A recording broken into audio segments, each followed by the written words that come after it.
Could a red blend boost sales at Chelsea Winery? Hi, I'm Sherrie Garel. I'm the data analyst. I'm going to reveal to you what could make sales better here. Mr. Shizel, please follow me.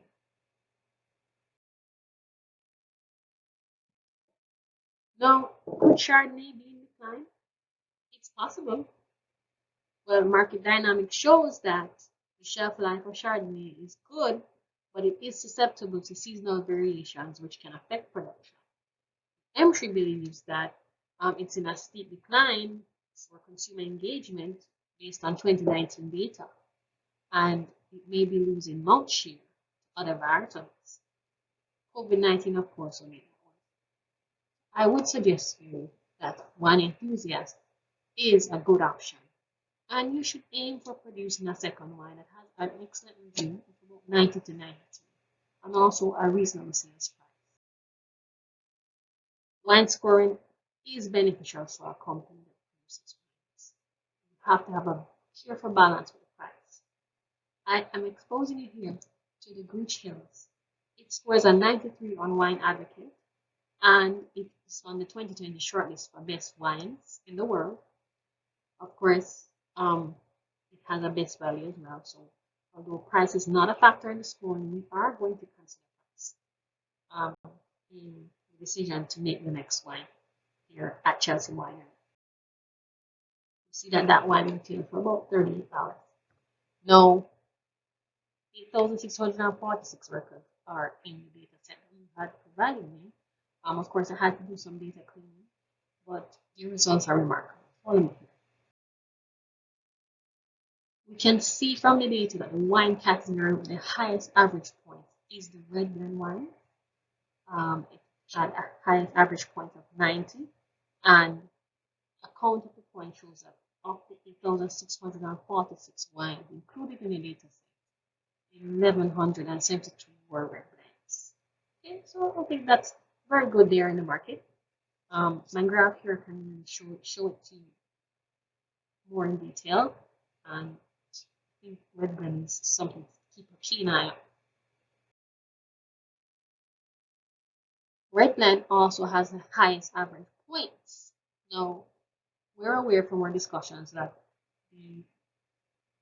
the wine raters do not consider price, but it can affect your bottom line, which is really the reason why we are even at this point, because we were experiencing a decline in sales between 2015 and 2020, and we want to ensure that that doesn't continue to happen.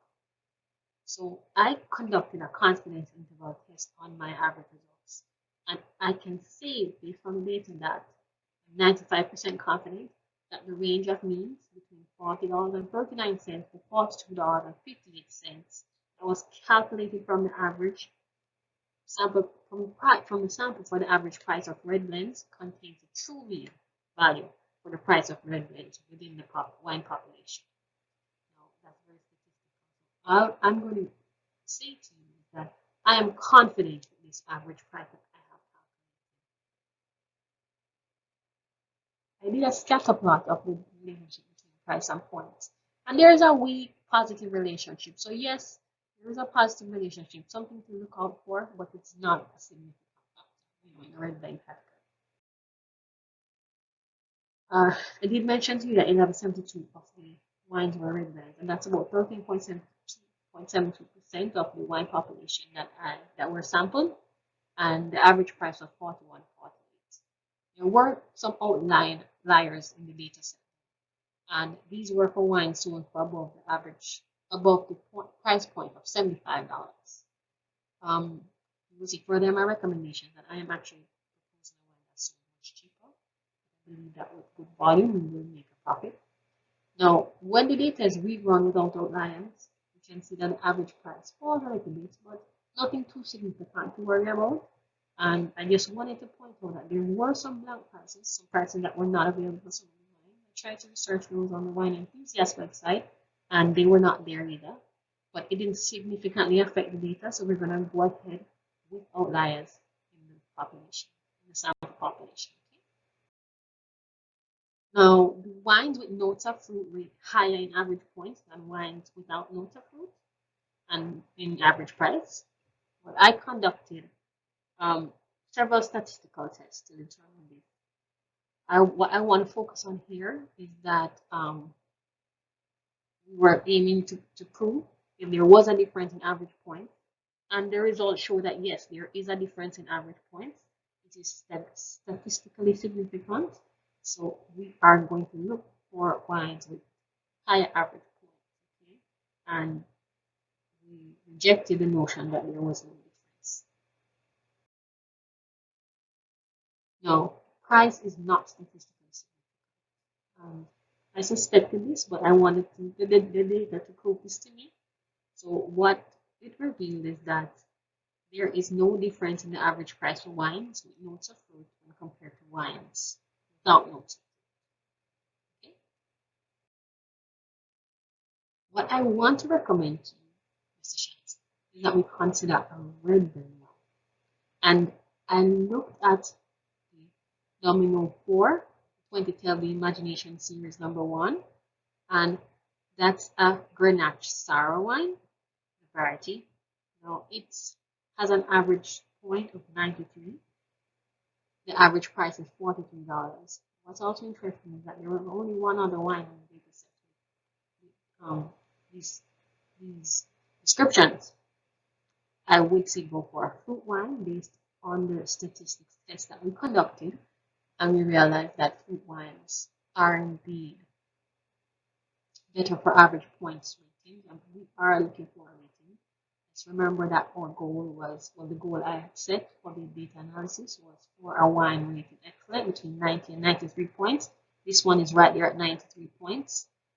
I would do a little bit more research into this wine and try to do more that's very similar. There is space in the market for a competitor. It seems to be the only one.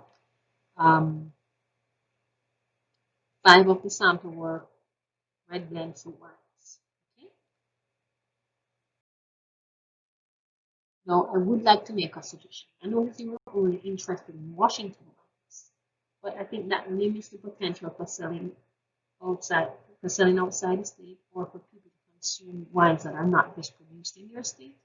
I would consider sampling including wines produced in other states. That would also give you a better reflection of the population. Now, I realize that the sample was random, so I am comfortable with the sampling technique used, except I would include more data in the data set. Now, I just wanted to briefly touch on some of the data cleaning that I did. Rather technical information and not necessary for your decision making. Just to be clear that the data I did receive, I had to adjust it slightly. The adjustments were not significant to skew the results. I did some calculations within VLOOKUPs and made changes as necessary. So I referred to several websites in my research to make sure that the information that I'm putting together is going to meet your needs. I would say let's go ahead with the second wine, make it a red blend, and see what happens. Right? It was my pleasure doing this for you today, Mr. Shizen. Please let me know if you have any questions.